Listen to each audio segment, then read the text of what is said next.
आइए,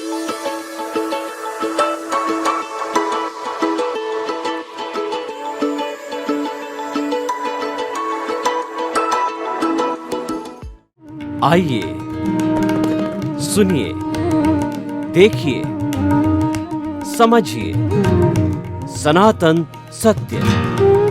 जैसी दृष्टि वैसी सृष्टि, दृष्टि विज्ञान। कुदरत, कुदरती रचना एवं कुदरत के कानून से शाश्वत सुख की प्राप्ति। जोधपुर के परम पूज्य महात्मा उपासक प्रोफेसर डॉक्टर सोहन राज तातेड़ के निर्देशन में सनातन सत्य। जैसी दृष्टि वैसी सृष्टि, दृष्टि विज्ञान।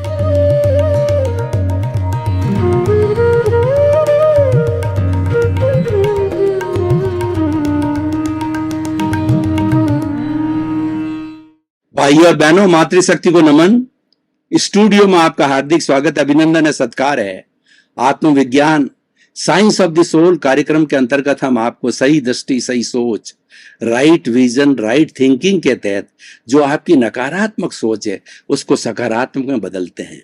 जो आपकी रॉन्ग बिलीफ है उसको राइट बिलीफ में बदलते हैं। जो आपका रॉन्ग विजन है उसको राइट विजन में चेंज करते हैं।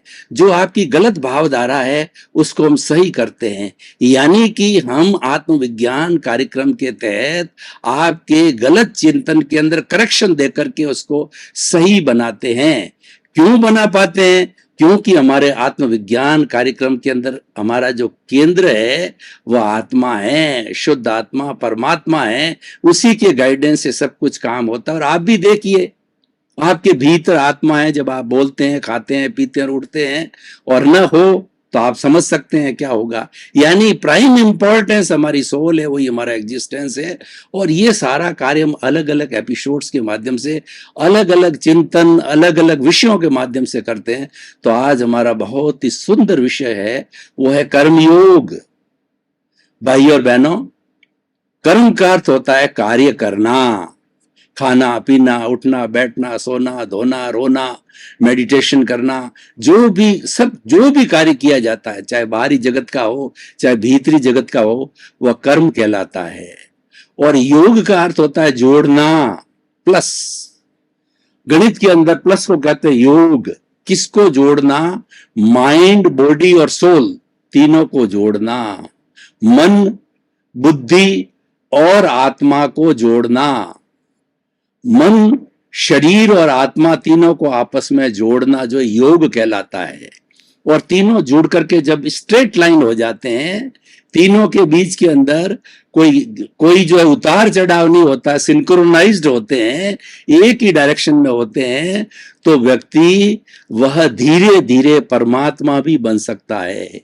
यानी योग ऐसा एक साधन है जो कि कंकर को शंकर बनाता है, वो नर को नारायण बनाता है, मनुष्य को भगवान बनाता है, मूर्ख को विद्वान बनाता है, विद्वान को पंडित बनाता है। क्योंकि योग के अंदर वह अर्हता है। हम आगे सारी बातों का विवेचन करेंगे। तो गीता के अंदर भगवान कृष्ण ने 3 तरह के मुख्य योग बताए, कर्म योग, ज्ञान योग और भक्ति योग। और इन सब का उपसंहार करें तो वह ध्यान योग है। निष्पत्ति रूप में, निष्कर्ष रूप में वह ध्यान योग है। तो कर्म हर क्षण, हर व्यक्ति, हर जीवित प्राणी कर्म करता ही रहता है। उसके जीवन, यानी जीवन, जन्म से मृत्यु के बीच का जो समय होता है वो जीवन कहलाता है। उस पूरे जीवन के अंदर ऐसा कोई क्षण नहीं आता है जीवित प्राणी का जिसके अंदर कोई भी वो कार्य न करता हो। मनुष्य की बात मैं कहूं कि मनुष्य अगर गहरी निद्रा में सोया हुआ है तो गहरी निद्रा में सोते ही उसका अवचेतन मन, उसका जो ल्यूमिनियस बॉडी और उसका जो है वो सब कॉन्शियस माइंड जागृत हो जाता है। जो ही व्यक्ति सोया और सब कॉन्शियस माइंड जागृत हो जाता है। और वो जागृत होने पर वो हमें सपने दिखाता है। जो हमें स्वप्न आते हैं वह जो हमारे अवचेतन मन की जागृति का परिणाम है। यानी कि सोने के समय भी व्यक्ति कर्म करता रहता है। कर्म के बिना व्यक्ति रह नहीं सकता और कर्म उसको करना ही पड़ेगा, क्योंकि पूर्व जन्म के अंदर वो कॉज डाल के आया है और वो कॉज के कारण जो इस जन्म के अंदर जो उसके कर्म बीज और कर्म फल है, वो प्रारब्ध है, उसको भोगना पड़ा। प्रारब्ध को भोगने के लिए कर्म करना पड़ता है। कर्म के 3 अंग होते हैं, मन, वचन और काया। जैन दर्शन में योग को मन, वचन, काया भी कहा जाता है। मन, वचन, काया की प्रवृत्ति को योग कहते हैं, क्योंकि हमारे इस शरीर के अंदर मुख्य जो काम करने वाले 3 घटक होते हैं। मन के द्वारा हम चिंतन करते हैं, वर्तमान का चिंतन करते हैं और भूतकाल का हम स्मृति करते हैं और भविष्य काल की हम कल्पना करते हैं। उसके साथ साथ में मन, हमारी जो 5 इंद्रियां हैं, स्पर्शन, रसन, घ्राण, चक्षु, श्रोत्राणि, इंद्रियाणी, इनके कुल 23 विषय, उसकी गहराई में मैं नहीं जाना चाहूंगा। ये इंद्रियां जब बाहरी जगत से वो विषय लेती है तो वो मन को सुपर्द कर देती है और मन वहां पर एक मैनेजर का काम करता है, उस पर मैनेजमेंट करता है और मैनेजमेंट का वो डिसीजन नहीं लेता है, वो लेकर के अपनी बुद्धि को दे देती। बुद्धि एक निर्णायक तत्व होती। बुद्धि के बाद में चित्त भी होता है, अहंकार भी होता है, ये अलग विषय होता है। मन, बुद्धि, चित्तकार के समन्वित रूप को अंतःकरण कहा जाता है, ये अलग विषय है। तो मन और वचन के द्वारा बोला जाता है।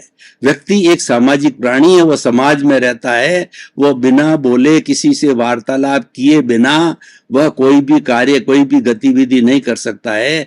तो हमारा एक दूसरे से संपर्क का जरिया है वो मन, वचन है।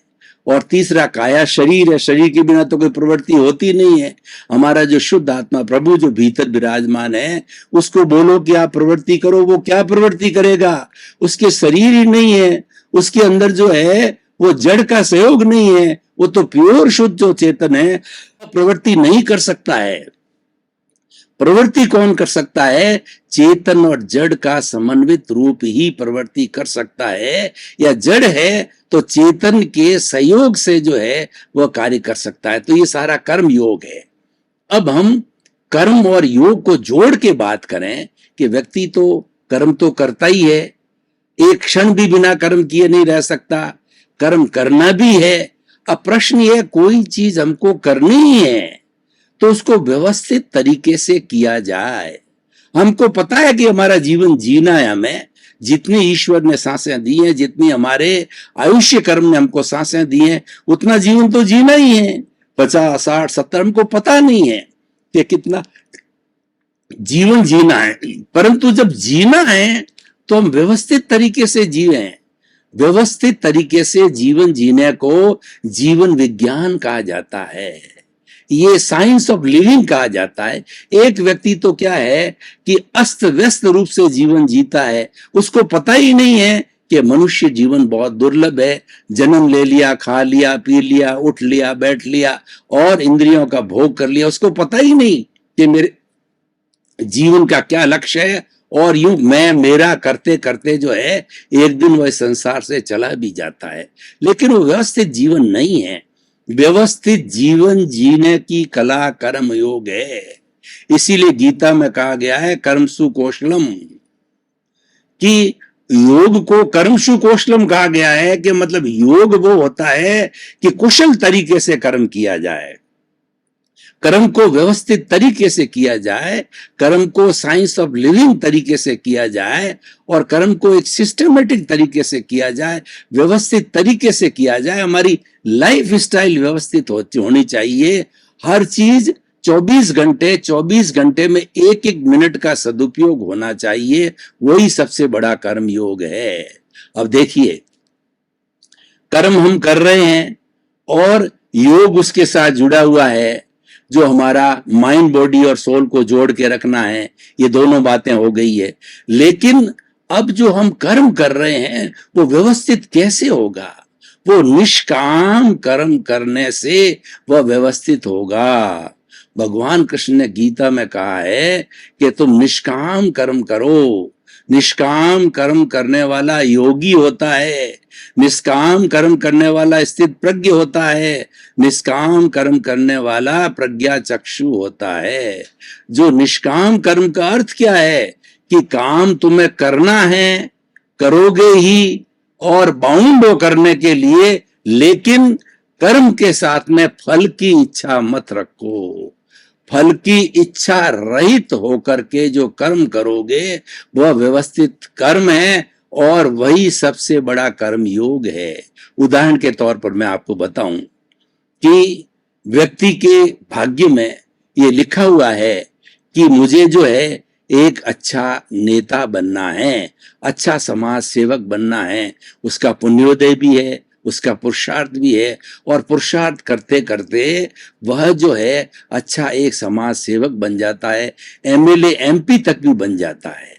अब अगर वो ये चिंतन करे, कर्म योग ये कहे कि मुझे जो है ये सेवा का मौका मिला, मुझे केवल सेवा करनी है, और इस फल के साथ के अंदर वो नेता बनता है, एमएलए एमपी बनता है कि मुझे तो स्टेट मिनिस्टर बनना है, मुझे तो सेंट्रल मिनिस्टर बनना है, मुझे तो जो है मुख्यमंत्री बनना है, प्रधानमंत्री बनाना है, भारत का राष्ट्रपति बनना है। यानी कोई न कोई फल की इच्छा करके वो कर्म करता है, तो कर्म दूषित हो जाता है, वो निष्काम कर्म नहीं होता है।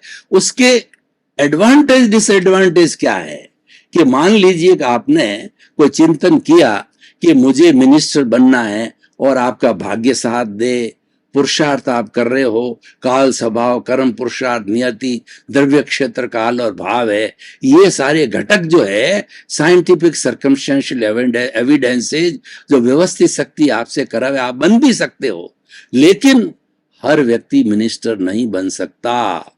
और वह अगर जो है फल की इच्छा कर लेता है कि मुझे बनना ही है, तो जब नहीं बनता है वो बड़ा क्रिटिकल पॉइंट आता है कि नहीं बनने की स्थिति के अंदर वो डिप्रेशन के अंदर चला जाता है, नकारात्मक भावों से ग्रसित हो जाता है। और ऐसे ऐसे लोग देखे गए हैं उस पीरियड के अंदर उनको सही गाइडेंस नहीं मिले, सही जो है दिशा देने वाला परामर्शक नहीं मिले, तो सुसाइड तक कर देते हैं।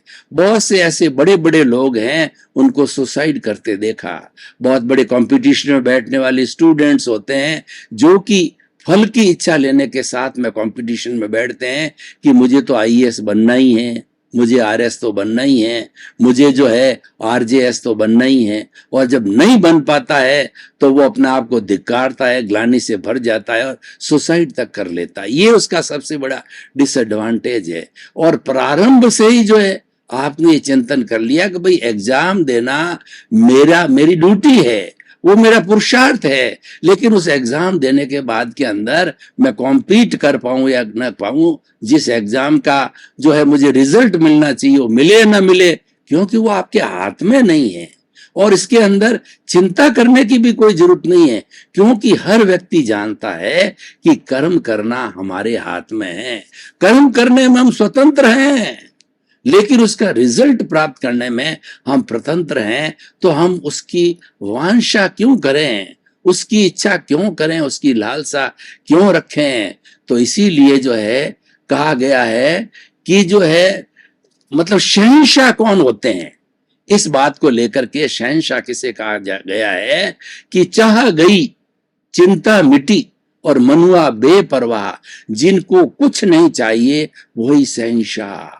वो बहुत बड़ा कर्म योगी होता है कि वो सब कुछ करने के बाद भी कोई तरह की इच्छा नहीं रखता है, कोई तरह के फल की इच्छा नहीं रखता, और काम किए जाता है। फल मिल भी जाता तो अच्छी बात है, नहीं मिलता है तो भी वेल एंड गुड है। तो वो क्या सबसे बड़ा शहंशाह होता है। और जो इच्छा विरति हो गई, जिसकी कामना नहीं, तृष्णा नहीं, इच्छा नहीं है, वो तो राजा भोज है, वो तो सबसे बड़ा संतुष्ट व्यक्ति इसके जीवन में। तो संतुष्टि कब आती है? संतुष्टि आती है निष्काम कर्म करने से। तो भाई और बहनों, हमें बहुत अच्छी तरह से समझना है कि कर्म योग का मूल हार ये है कि फल करो, लेकिन फल की इच्छा मत रखो, क्योंकि इच्छा पूर्ति न होने पे बहुत से दुष्परिणाम आ सकते हैं। अब भाई और बहनों, हम थोड़ा इस पर दृष्टिपात करें कि निष्काम कर्म की थ्योरी अगर हम अपने जीवन में अडॉप्ट करें, अगर जब से हमको होश आए और जब से हम काम को संभालें और निष्काम कर्म की थ्योरी करें, तो क्या होगा, हमारा जीवन हर क्षण प्रसन्नता में रहेगा। और एक दूसरा सबसे बड़ा लाभ ये होगा कि जब फल की इच्छा करते हैं और फल नहीं मिलता है या फल थोड़ा इधर उधर भटकने लग जाता है, तो हमारे राग द्वेष खड़ा हो जाता है। राग द्वेष खड़ा कैसे होता है कि फल न मिलने के कारण किसी पे क्रोध आता है, और दूसरा क्या है कि अपने से कोई छोटा वाला व्यक्ति है, उसने अच्छा फल प्राप्त कर लिया तो हमको अहंकार भी आ जाता है, और फल की प्राप्ति करने के लिए हम छल कपट अनैतिकता माया भी करते हैं, और फल को पाना अपने आप में एक लोभ है। वो लोभ को हम क्यों संवारें? पूर्ति हो या नहीं हो गई तो वेल एंड गुड है, अच्छी बात है। हम ये मान के चले कि हो तो अच्छी बात है, ना हो तो अच्छी बात है। दोनों को समान रूप से समझना ये संभाव है, ये राग द्वेष की विरति है, और दोनों को एक जैसा समझना जो है ये सबसे बड़ा ज्ञान है। तो हमारा कर्म योग है, हमें ज्ञान की ओर ले जाता है। कर्म योग, भक्ति योग, ज्ञान योग को हम अलग अलग और ध्यान योग को अलग अलग खंड खंड नहीं कर सकते।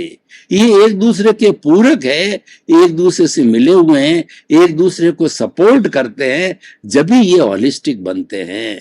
तो कर्म योग जो है होलिस्टिक कब है? जबकि उसके साथ में ज्ञान योग, भक्ति योग और ध्यान योग होता है।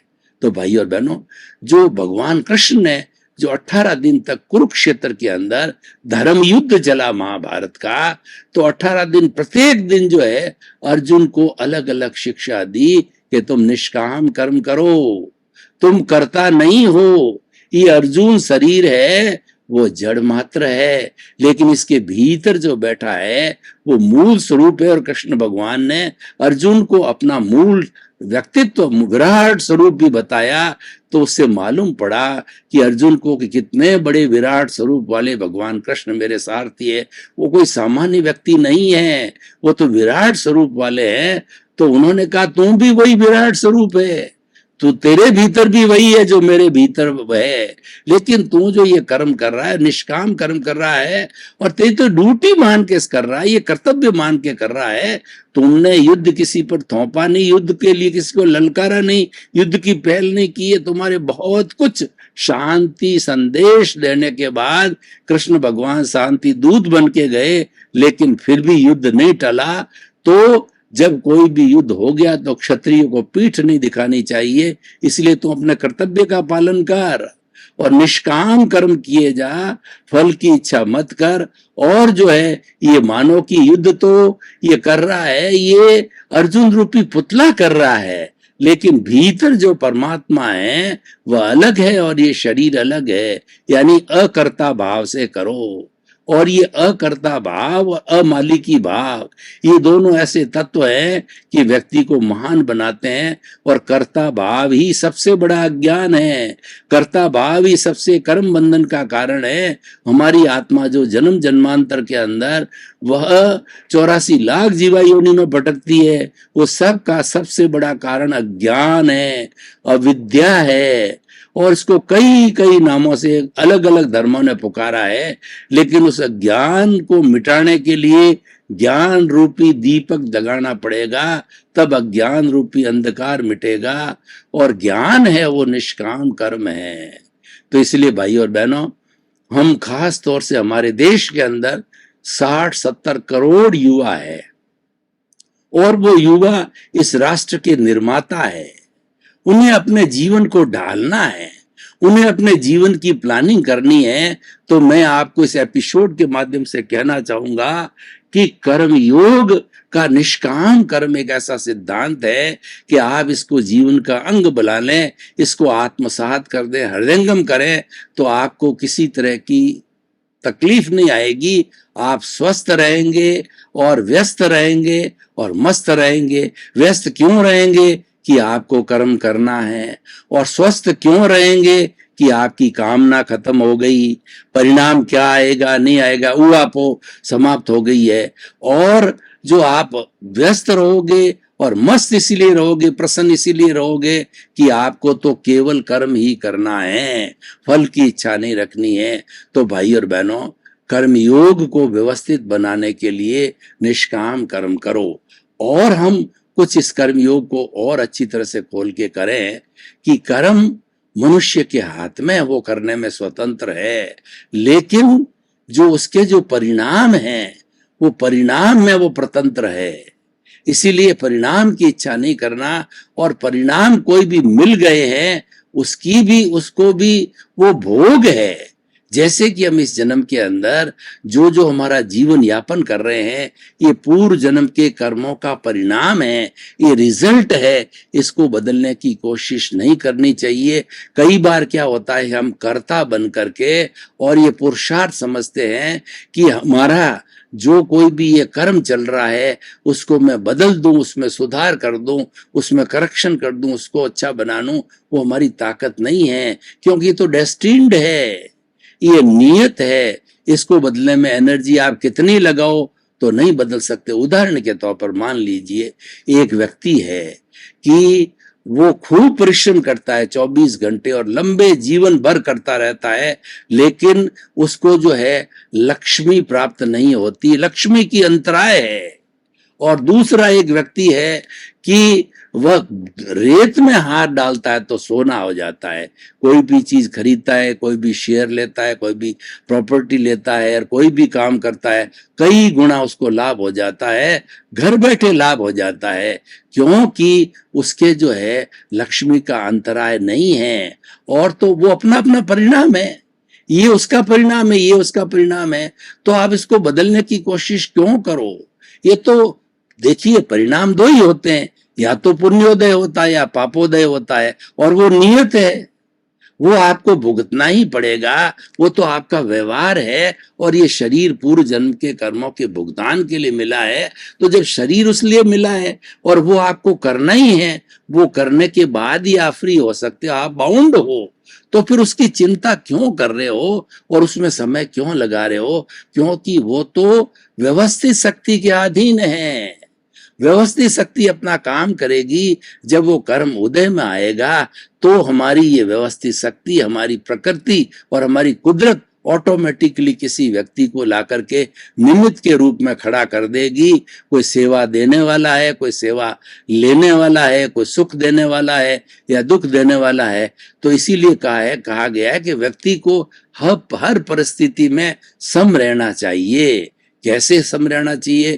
कि चाहे तिरस्कार हो, चाहे सम्मान हो, चाहे सर्दी हो, चाहे गर्मी हो, चाहे सुख हो, चाहे दुख हो, और चाहे लक्ष्मी मिले या न मिले, हर परिस्थिति के अंदर समभाव रखो। उन दोनों को एक सा समझो। जब हम एक सा समझेंगे तो हमारे नया राग द्वेष नहीं पैदा होगा, और नया राग द्वेष नहीं पैदा होगा तो नए कॉज नहीं पड़ेंगे, और जब नए कॉज नहीं पड़ेंगे तो हमारा कॉजल बॉडी नहीं बनेगा। इसलिए कहा गया है ये सब भावों का खेल है। भाई और बहनों, आपका बहुत बहुत धन्यवाद। आप हमारा आत्मविज्ञान कार्यक्रम बराबर देख रहे हो, और देखते रहिए। आत्मविज्ञान कार्यक्रम इंसान को अच्छा इंसान बनाने की प्रक्रिया है, विधि है, प्रयोग है। ये हम थ्योरी और एक्शन दोनों एक साथ करके बताते हैं, और हमारे पास केवल एक ही सिद्धांत है कि नकारात्मक सोच को सकारात्मक में बदलो। उसके कई कई प्रयोग है, कई फॉर्मूले हैं, कई सूत्र है, उसके माध्यम से हम इसका जो है दृष्टि परिवर्तन करते हैं। इसी का नाम दृष्टि विज्ञान है। इसी क्रम में आपका जीवन आनंदमय हो, मंगलमय हो। आपके प्रति बहुत बहुत शुभ।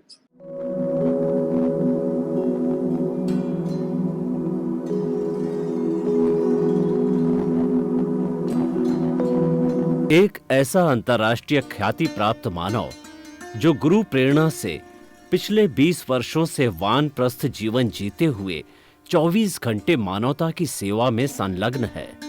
एक ऐसा मानव जो अभी राष्ट्रीय, अंतर्राष्ट्रीय टीवी चैनलों पर 7,500 एपिसोड के माध्यम से सनातन सत्य, आत्मविज्ञान एवं पुनरुत्थान, व्यवहार एवं निश्चय जगत के जीवनोपयोगी विषयों पर हृदय स्पर्शी प्रवचन कर चुका है। उस मानव का नाम है महात्मा उपासक प्रोफेसर डॉक्टर सोहन राज तातेड़। प्रोफेसर तातेड़ द्वारा योग, दर्शन, शिक्षा विषयों पर रचित पीएचडी स्तर के 250 शोध ग्रंथ भारत के 100 प्रतिष्ठित विश्वविद्यालयों में शोधार्थी पढ़ रहे हैं तथा वे सभी शोध ग्रंथ वहां की सेंट्रल लाइब्रेरियों में उपलब्ध हैं। महात्मा सोहन राज ने अभी तक हजारों स्कूलों, कॉलेजों, विश्वविद्यालयों एवं संस्थाओं में सेमिनार, वर्कशॉप, कैंप लगाकर लाखों विद्यार्थियों को योग, दर्शन, शिक्षा का प्रशिक्षण देकर उन्हें सुसंस्कारित किया। डॉक्टर तातेड़ ने भारतीय संस्कृति उत्थान के 4000 से अधिक समसामयिक विषयों पर आर्टिकल लिखकर ऑनलाइन जर्नल, पत्रिकाओं, वेबसाइट्स पर प्रकाशित किया, जिसका उपयोग लाखों पाठक कर रहे हैं। उपासक तातेड़ के 5000 से अधिक आज का सुविचार, आज का शुभ संदेश, आज का मंगल भावना योग आदि चिंतन websites, Twitter, blogger, Facebook, YouTube माध्यमों से लाखों लोग अपना जीवन निर्माण कर रहे हैं। मानवता के मसीहा ऐसे महामानव महात्मा सोहन राज तातेड़ के प्रोफाइल को अभी तक विश्व के 20 लाख दर्शक यूट्यूब पर, 12 लाख गूगल पर एवं लाखों दर्शक फेसबुक, ब्लॉगर, ट्विटर और इंस्टाग्राम पर देख चुके हैं।